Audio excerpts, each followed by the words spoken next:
There is a moment in every serious trader's development where something terrifying happens. You stop being able to pull the trigger. The setup is there. You see it. You recognize it. Everything you have studied tells you to take the trade. And your hand will not move.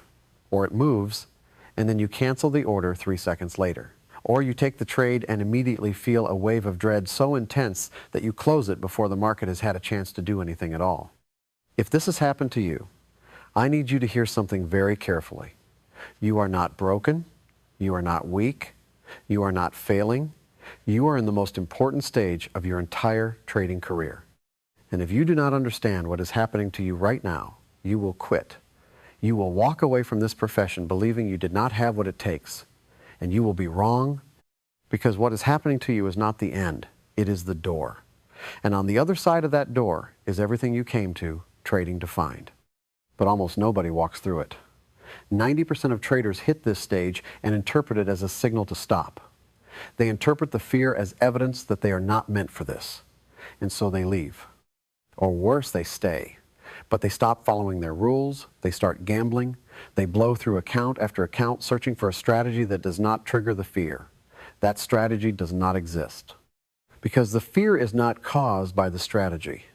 The fear is caused by growth. And growth in trading feels exactly like failure until you understand what it actually is. Let me explain what I mean. Because this is not motivational language.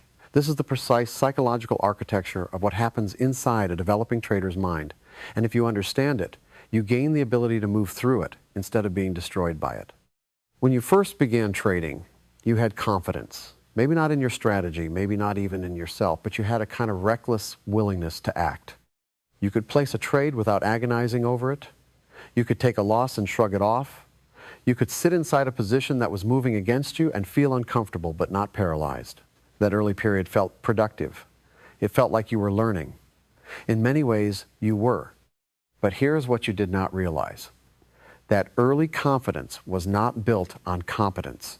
It was built on ignorance. You did not know enough to be afraid. You did not understand the full depth of what could go wrong. You had not yet experienced a drawdown severe enough to activate your survival instincts. You had not yet watched a week of careful analysis get obliterated by a single news event. You had not yet felt the specific, stomach-dropping sensation of knowing you were right about the direction, but wrong about the timing, and watching your account punish you for the difference. That ignorance was a shield. And as you learned more, as you became a genuinely more sophisticated trader, the shield dissolved, piece by piece, study by study, loss by loss. Until one day you woke up and realized that you knew too much to trade the way you used to, but you did not yet know enough to trade a different way. You were caught between two versions of yourself, the naive version that could act without thinking, and the professional version that could act despite thinking. And the space between those two versions is the fear stage. I have worked with thousands of traders. I can tell you this with absolute certainty.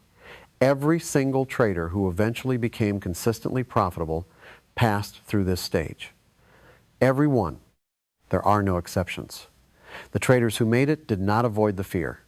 They walked into it with their eyes open. And the traders who did not make it the 90%, they either ran from it or they stood in it so long without understanding it that the fear calcified into something permanent. A kind of chronic hesitation that infected every aspect of their trading until it was no longer trading at all. It was just anxiety with a chart open. So let me be very specific about what this stage looks like. Because the first step in moving through it is recognizing it with absolute clarity. Not vaguely, not, I think I might be going through this. You need to see the symptoms so precisely that you can point at your own behavior and say, that is the fear stage, and I know exactly what to do about it. The first behavior is trade avoidance disguised as selectivity. You begin skipping trades. Not randomly, selectively. You skip the ones that feel uncertain. The ones where the setup is valid, but something about the market makes you uneasy. And you tell yourself a story about this. You tell yourself that you are being disciplined, that you are waiting for the best setups, that quality over quantity is the mature approach. But if you are honest, truly honest, you know the difference between genuine selectivity and fear dressed up as patience. Genuine selectivity comes with calm. You see a valid setup, you assess it against additional criteria, you decide to pass, and you feel neutral about the decision. Fear-based avoidance comes with relief. You see a valid setup, something in your chest tightens, you find a reason not to take it, and you feel a wash of relief when the decision is made. That relief is the signature. Relief after avoiding a trade means you were not being selective. You were being afraid. The second behavior is premature exit. You take the trade, the setup triggers, you are in, and the moment you are in, the negotiation begins. Maybe I should take this small profit. Maybe the market is about to reverse. Maybe my target is too ambitious. The internal voice is relentless, and more often than not, you listen to it. You close the trade early. Sometimes you get lucky, the market does reverse, and you feel vindicated. But over time, your average winner shrinks. Your reward to risk ratio deteriorates. And your edge, which was built on letting winners reach their targets, quietly dies. Not because the strategy stopped working, because you stopped letting it work. The third behavior is rule mutation. This one is subtle and dangerous because it feels like improvement. You begin modifying your rules, not in a systematic, back-tested, data-driven way. In an emotional, reactive, trade-by-trade way. After a loss, you add a filter. After another loss, you add another filter. After a winning trade that you almost did not take, you remove a filter. The rules shift constantly, shaped not by evidence, but by the emotional residue of recent outcomes.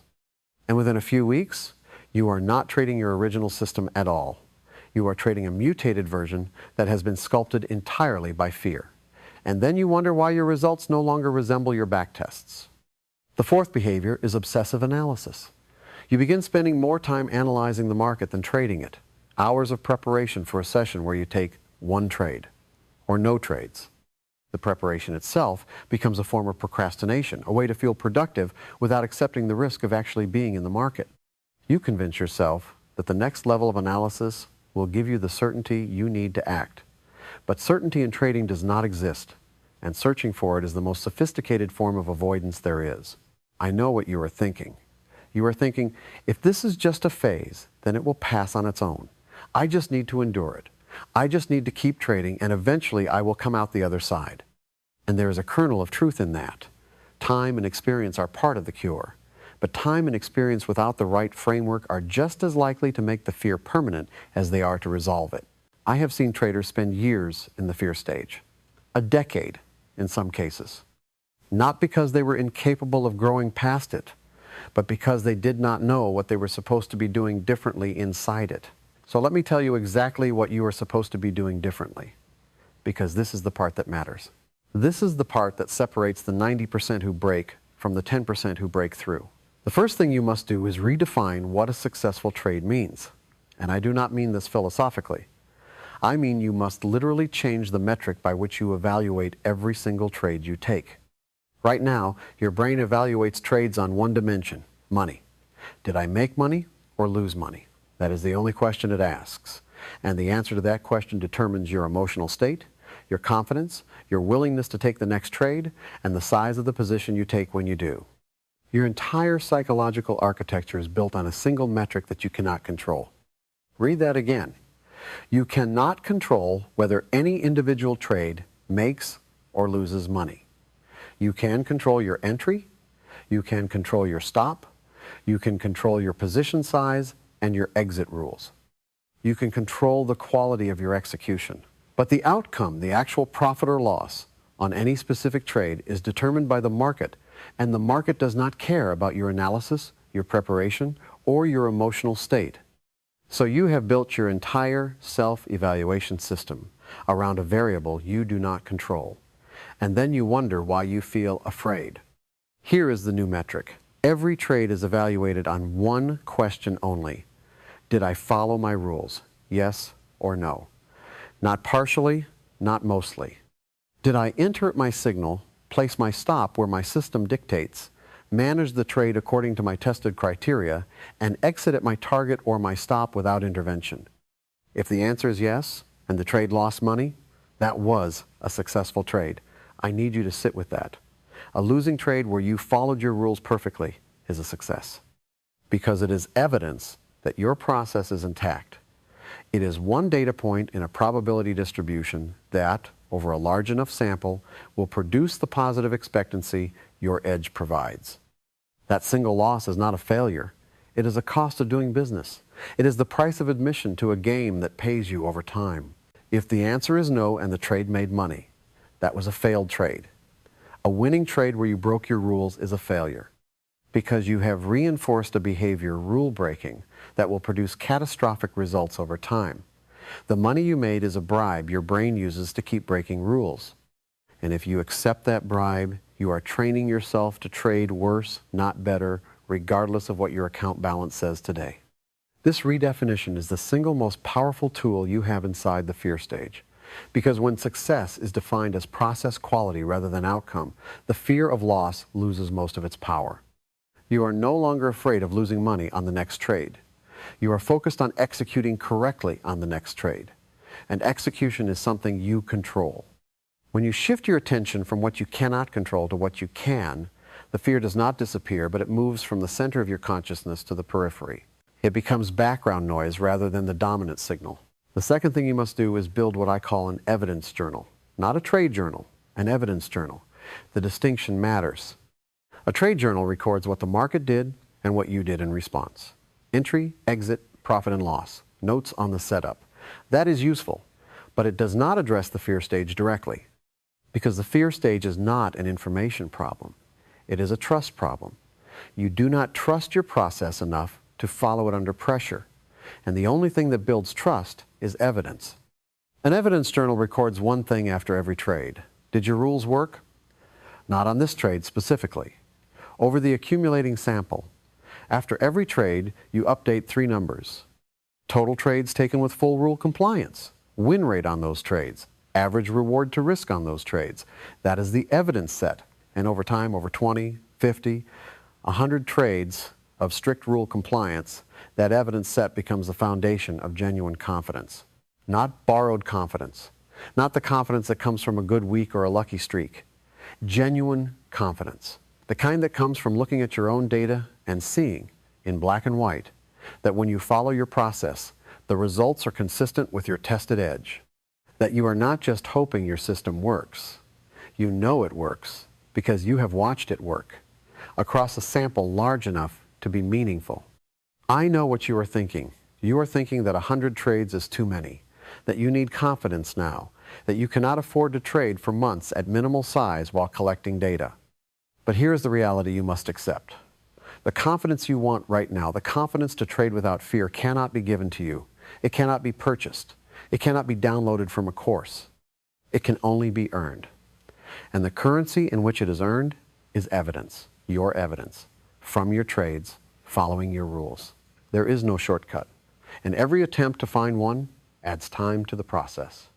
The third thing you must do is learn to sit inside uncertainty without needing to resolve it. This is the deepest work, the work that most traders never do. And it is the work that ultimately determines whether the fear stage is temporary or permanent. The fear stage is sustained by a specific cognitive pattern. The pattern is this. You feel uncertain about the outcome of a trade, and that uncertainty is experienced as intolerable. Not uncomfortable, intolerable. Something in your psychology demands that you resolve the uncertainty before you can act. And since the uncertainty of a trade outcome can never be resolved in advance, the demand can never be met. And so you are trapped. You need certainty to act. Trading cannot provide certainty. Therefore, you cannot act. Or you act, but with so much internal resistance that the execution is compromised before the trade begins. The solution is not to eliminate uncertainty. The solution is to change your relationship with it. And the specific practice that changes that relationship is this. Before every trade, you state the uncertainty explicitly. You say it out loud, if possible. I do not know whether this trade will win or lose.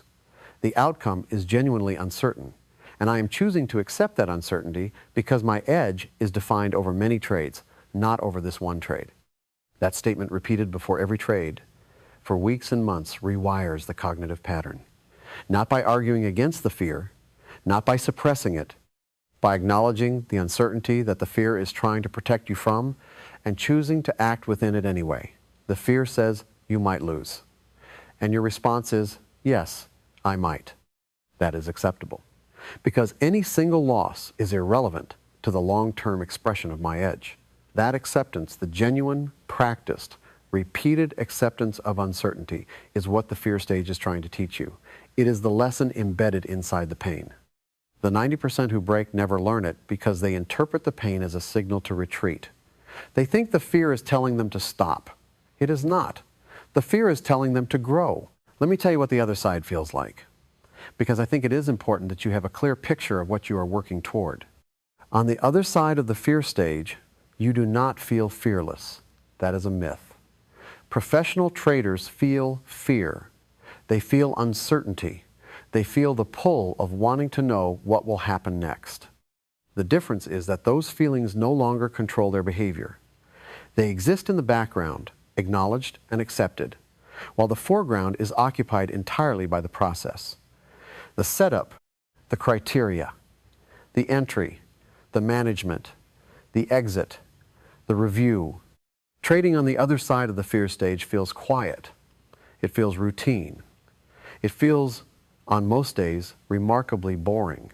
And that boredom is not the absence of engagement. It is the presence of mastery. When you have internalized your process so deeply that execution requires no emotional negotiation, when following your rules is as automatic as breathing, when a loss produces the same calm, analytical response as a win that is freedom. That is what you came to trading to find. Not the excitement, not the thrill. The freedom to execute your edge consistently, without internal resistance, in any market condition. That freedom lives on the other side of the fear you are feeling right now. Here is your path through it. Redefine success as process quality, not outcome. Build an evidence journal and let the data become the foundation of genuine confidence. Practice accepting uncertainty before every trade until the acceptance becomes reflexive. Keep your position size at a level where the fear does not overwhelm your ability to execute. Follow your rules with religious commitment, especially on the days when following them feels hardest. Do these things every day for as long as it takes. Not because they are easy, because they are the only things that work. The fear stage breaks 90% of traders because 90% of traders do not know what it is when it arrives. You know now. You know what it looks like. You know what it means. And you know exactly what to do